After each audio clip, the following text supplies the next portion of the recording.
While appreciating the evidence of a witness, the approach must be whether the evidence of the witness read as a whole appears to be truthful in the given circumstances of the case. Once that impression is formed, it is necessary for the court to scrutinize the evidence, more particularly keeping in view the drawbacks and infirmities pointed out in the evidence and evaluate them to find out whether it is against the general tenor of the prosecution case. Jeevan Lal PW1 is the son of the deceased Meena Devi, residing with her and the accused in the same house, and a natural witness to speak about the occurrence. Evidence of PW1 is cogent and natural and is consistent with the prosecution case.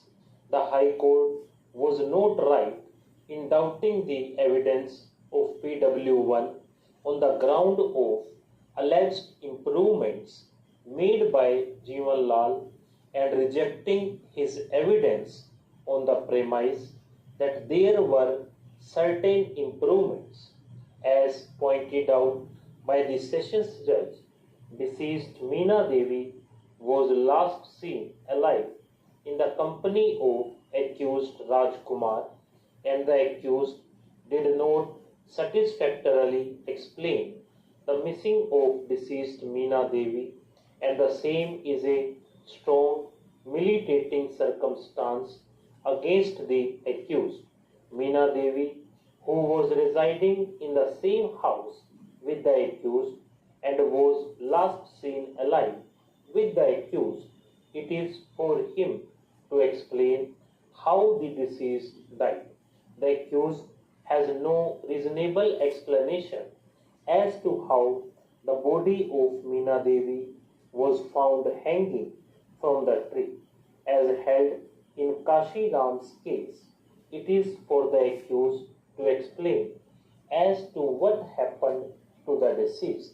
If the accused does not throw light on the fact which is within his knowledge, his failure to offer any explanation would be a strong militating circumstance against him.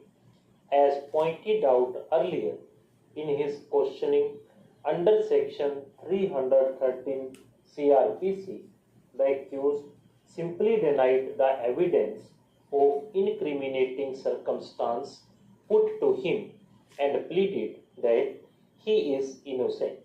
A feeble attempt was made by the defense to suggest that the deceased consumed poison and committed suicide.